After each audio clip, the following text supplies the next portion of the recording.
caught me doing one of my favorite things. If I can't be shooting guns, I like to be reading about guns. Now we're going to talk today about gun wisdom. What is it and how to get it? Now, you know, if you're around me for long, the subject of guns, self-defense, those kind of things will come up. Generally in no time. I'm sure you can all imagine. But, you know, it never ceases to amaze me when someone says, yeah, I own a gun. I think it's a 38. It may be a 32. I'm not really sure. And I'll say, well, who makes it? I don't know. And to be honest with you, I can count a number of times that's happened, which really surprises me. But there's nothing wrong with that. If someone just has been handed down a gun and inherited something or gotten it in a trade of some sort, you know, and just not into guns. But we're going to talk today about gaining gun wisdom. And, you know, gun wisdom is something that's acquired over a period of time.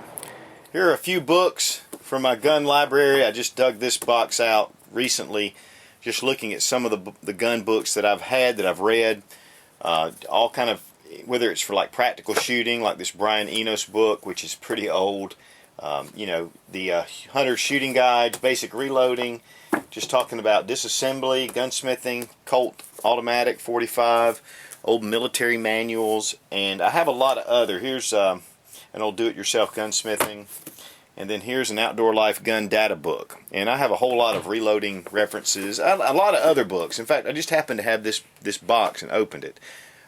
Since we've moved. But, you know, there's a lot of information out there that's credible and good information, and I would suggest very highly that you read some good, solid books on the subject. But now, one of my very favorite ways to keep up on current things and what the gun trends are and a lot of varied information is through gun magazines. There's a lot of different ones out there that are good. This is just Guns Magazine, Shooting Illustrated, the American Handgunner. There are a lot of different kinds of magazines that you can read in publications. Now, one thing that I really want to suggest you do is when you, and this is one of the things where I really learned a lot, is when I started looking through gun magazines and reading them, I would read everything.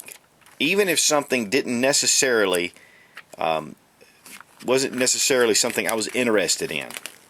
I would read it because I wanted to know about guns, and it gave me a lot of basis. You may say, well, you know what, I don't shoot revolvers, and here's a whole article on revolvers. You can get an appreciation for revolvers by reading. You can look at bullets and some of the different guns that they're shooting, a lot of different holsters. There's a lot of different stuff that you may not at this time be interested in that later on you become interested in because you've read and you know a little bit about it. And what that will do is give you a reference.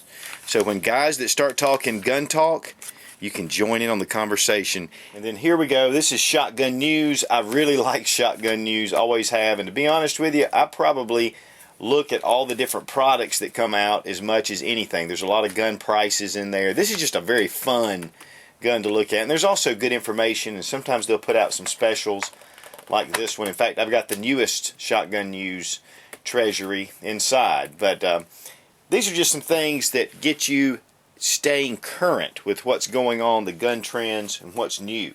Now, while reading is fine, it's great to do, great to be able to have the information, nothing substitute getting out into the field and shooting a firearm, whatever choice that you have, and getting field experience. Now, on the other hand, there's a lot of people that go out and just shoot, and they don't read anything, and they just make their own decisions. Listen, it's a balance.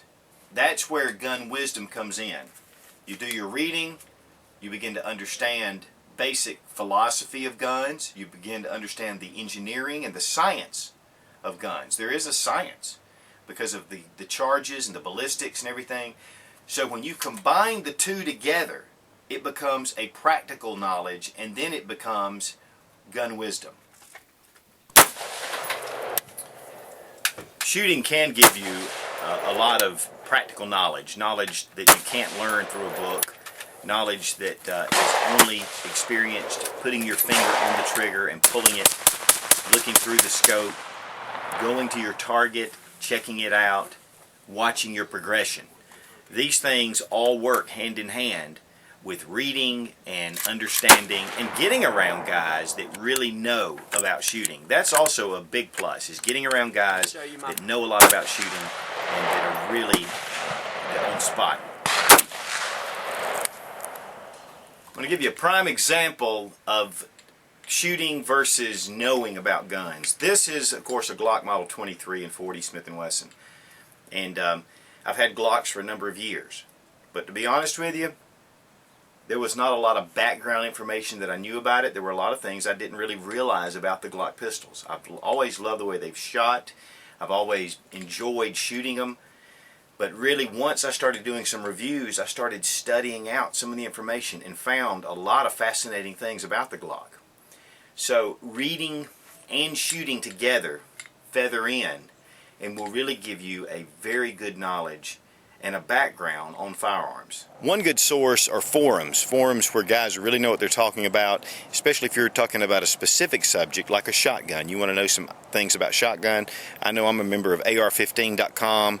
That's a great forum and to go to, and there's a lot of information there, and you can have other replies. So check out those forums. Now, one of the problems sometimes with gun guys is they want to act like they know everything. I've been around guns all my life and really been active with guns for the past close to 40 years. And I don't know everything there is to know. There is so much to know. And I don't know why the attitude gets that way. So the more you learn, just be careful not to be a know-it-all. Of course, now one thing I do want to address is be careful what you're hearing said on YouTube. There are some guys that are really knowledgeable. There are some guys that are just that are not. And if you have a good foundation, that's one of the things about reading good publications, because those guys are held to a very strict standard, and they have editors that watch and monitor mistakes that are made. And they do retractions, a lot of times if there isn't an issue that wasn't correct. So it's one of the things that will help you to be able to discern if something's right or not. If you hear somebody saying one thing wrong, then you'll know that there may be some other things that come down that you may not want to believe. At taper, I'll kind of bring up the end and pick up where we go. Man, I'll tell you what, this has been one of the most exhilarating days. But you don't understand what you're doing here by watching a video. You don't understand what all's going on here, and I had no idea. This is incredible, incredible. And as always, thanks for watching. Please subscribe for more fun gun reviews and sensible survival. God bless America. Long live the Republic. Okay guys, safety's number one, and here I've got my hearing protection and my eye protection, and this gun's been safety checked 37,000 times. I just have checked it and checked. In fact, I'm looking at it right now just to make sure that it's not going to do something. And when I do go out to the range now, I have to keep everything real safe. I have to be very careful with this gun, because it could just go off at any minute. And no, it's not a Remington, but it could just go off at any minute. So I always wear my flak vest, and I wear trauma plates, front, back, side, center, my face, have everything ready, and then I stick it out way past the sandbags, and then when I fire, I go, and I go, all right, and I make sure I clear, everybody clear. You gotta make sure nobody's around, because you don't want anybody to get hurt. And if I even get a scratch, it's gonna hurt me. And I got my stuff to clean it up. I got my stuff, my stuff, whatever that stuff is, stuff you wipe your hands off with. My wife always gives it to me, and she's got me hooked on it, and I drink it sometimes because I want to make sure I'm safe. Just make sure I'm real safe. So don't touch anything. All right.